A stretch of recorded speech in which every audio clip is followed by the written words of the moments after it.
Jet set बीज में आपको स्वागत करता हूं। आज का टॉपिक में है business opportunities and company formation in Russia and Ukraine.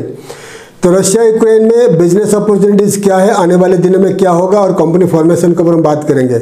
तो पुराने वीडियोज में रशिया यूक्रेन के ऊपर हम काफ़ी सारे वीडियो बना चुके हैं। अगर आप आने वाले दिनों में रशिया में या यूक्रेन में क्या क्या बिजनेस अपॉर्चुनिटीज एराइज होगा, उसके ऊपर हम बात करेंगे।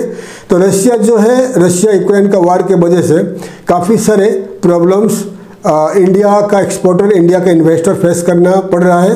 तो हो सकता है आने वाले दिनों में रशिया यूक्रेन का वार बंद हो जाएगी, क्योंकि रिसेंटली रशिया का president Vladimir Putin and president of America Donald Trump का मीटिंग हो चुका है अलास्का में, और यूक्रेन का president Vladimir Zelensky and president of America Donald Trump का मीटिंग हो चुका है। और आने वाले दिनों में यूक्रेन का जो प्रेसिडेंट है व्लादिमीर जेलेंस्की इंडिया आ रहे हैं, प्राइम मिनिस्टर मोदी के साथ उनका मीटिंग है। उसके बाद रशिया का प्रेसिडेंट मिस्टर पुतिन भी इंडिया आ रहे हैं प्राइम मिनिस्टर मोदी के साथ मीटिंग से।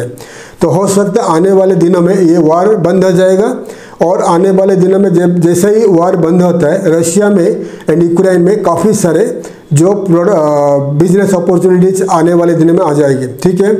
और यूक्रेन भी चाहता है, जो उनका यूक्रेन में जो प्रॉब्लम्स हुआ है वार की वजह से, यूक्रेन भी चाहता है कि Indian government India reconstruction of Ukraine में योगदान दे। तो इंडिया, क्योंकि इंडिया सर्विस सेक्टर में आगे है, इंडिया के पास स्किल्ड मैन पावर है, इंडिया के पास मटेरियल सप्लाई के लिए सब कुछ है, और इसीलिए Vladimir Zelensky president of Ukraine India आ रहे हैं इंडियन गवर्नमेंट के साथ मीटिंग करने के लिए। आने वाले दिनों में इंडिया हेल्प करेंगे उनको रिकंस्ट्रक्शन ऑफ यूक्रेन में योग देने के लिए, ज्वाइन करने के लिए। और उसके बाद प्रेसिडेंट पुतिन भी आ रहे हैं।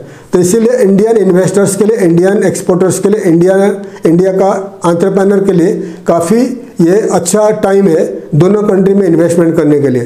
तो आप रशिया में, मैं पहले बता चुका हूँ, रशिया जो वेस्टर्न पार्ट ऑफ यूक्रेन में कुछ एरियाज कैप्चर किया है, और वो रशिया में हो सकता है रशिया में रहेगा, तो वो एरिया में भी रिकंस्ट्रक्शन होगा।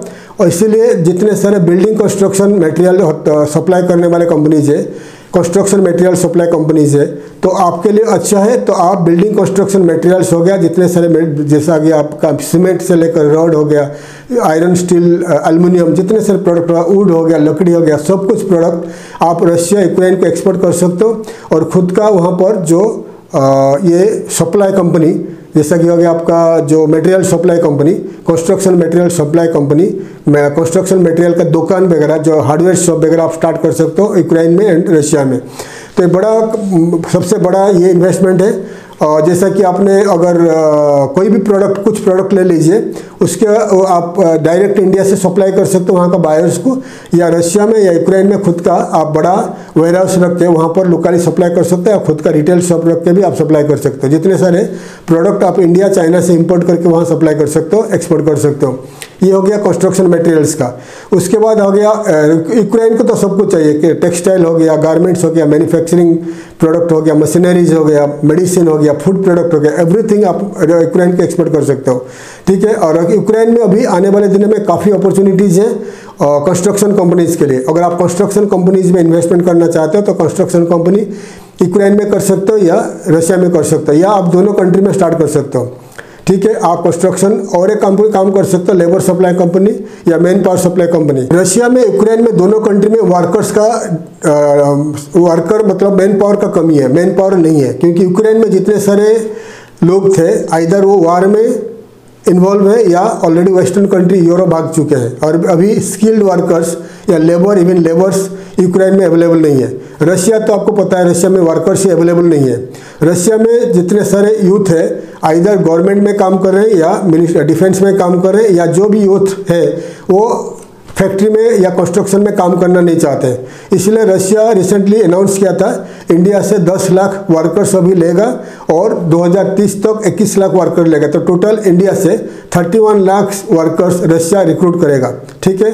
और ऐसा न्यूज़ सुना है यूक्रेन 50 लाख वर्कर्स इंडिया से लेने वाला है। क्योंकि यूक्रेन को पता है इंडिया ही ऐसा एक कंट्री है जो ही स्किल्ड वर्कर दे सकता है, क्योंकि वर्ल्ड में और कोई कंट्री नहीं है जो स्किल्ड वर्कर सप्लाई कर सकता है। इजराइल ने रिक्रूट किया, काफ़ी सारे वर्कर जा रहे हैं। आज जो मिडिल ईस्ट पूरा बना है, वही Saudi Arabia, Oman, Qatar, Bahrain, Kuwait, जो मिडिल ईस्ट पूरा कंस्ट्रक्शन हुआ है इंडियन वर्कर्स के वजह से हुआ है। तो ये सब देखकर व्लादिमीर जेलेंस्की, यूक्रेन का प्रेसिडेंट, इंडिया आ रहे हैं। इंडिया के साथ काफ़ी सारे मीटिंग्स होगी और रिकंस्ट्रक्शन में इंडिया आगे ज्वाइन करेगा।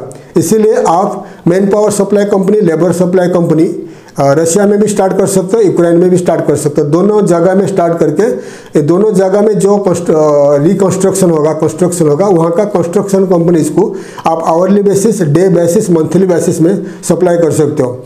ठीक है, ये भी काम कर सकते हो। ऑल्सो रशिया यूक्रेन में काफ़ी सारे जो फैक्ट्रीज है, फैक्ट्रीज वर्कर्स सप्लाई कर सकते हो। एग्रीकल्चर के लिए वर्कर सप्लाई कर सकते हो, ये काम कर सकते हो। ऑल्सो कंस्ट्रक्शन, अगर आपके पास लार्ज इन्वेस्टमेंट है तो कंस्ट्रक्शन कंपनीज आप रशिया में स्टार्ट कर सकते हो या यूक्रेन में स्टार्ट कर सकते हो।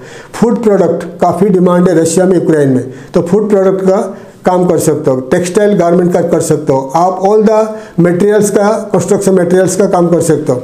तो जो भी दोनों कंट्री में इन्वेस्टमेंट अपॉर्चुनिटीज आगे आएगा, अगर आप इन्वेस्टमेंट करना चाहते हो दोनों कंट्री में, तो दोनों कंट्री में, रशिया में, यूक्रेन में, हमारा ऑलरेडी सेटअप है, law firms and other setup से। अगर आप यूक्रेन में या रशिया में खुद का कंपनी स्टार्ट करना चाहते हो, आगे यूक्रेन में थोड़ा टाइम लगेगा, रशिया में ऑलरेडी चल रहा है। तो रशिया में फिलहाल अगर आप खुद का कंपनी स्टार्ट करना चाहते हो, खुद का दुकान, खुद का ऑफिसेस, खुद का वेयर हाउसेस, कुछ भी करना चाहते हो तो आप हमें कांटेक्ट कर लीजिए। वैसा ही यूक्रेन में, अगर आगे, यूक्रेन में तो अभी चल रहा है, कंपनी फॉर्मेशन सब कुछ कर सकते हो, लेकिन जब तक वार बंद नहीं होता है तब तक आप रुकिए। वार बंद होने के बाद जैसे ही थोड़ा शांत हो जाएगा तभी आप जाकर स्टार्ट कर सकते हैं। ठीक है, और रशिया में जैसा बता दिया, जो भी all kinds of support services हम सब प्रोवाइड करेंगे, यूक्रेन में प्रोवाइड करेंगे। तो आने वाले दिनों में यूक्रेन में इन्वेस्टमेंट, कंपनी फॉर्मेशन, इन्वेस्टमेंट में अगर आप चाहते हो तो आप हमें कांटेक्ट कर लीजिए। रशिया में अगर चाहते हो, रशिया में अभी फिलहाल चल रहा है, तो रशिया में आप कोई भी कंपनी फॉर्मेशन या कोई भी काम करना चाहते हो आप हमें कांटेक्ट कर लीजिए। तो कलकत्ता में हमारा एक एसोसिएट कंपनी है, हम वहाँ बता देंगे। तो जो भी कंपनी फॉर्मेशन, जो भी कुछ बातचीत है, कलकत्ता कंपनी में आप बातचीत करके आगे पेमेंट वगैरह करके रशिया में या यूक्रेन में आप आपका काम स्टार्ट कर सकते हो। ठीक है, तो जो भी बता दिया, रशिया यूक्रेन में एक बिग अपॉर्चुनिटी जा रहा है इन्वेस्टमेंट में और ऑल द बिजनेसेस में, आपको बता दिया।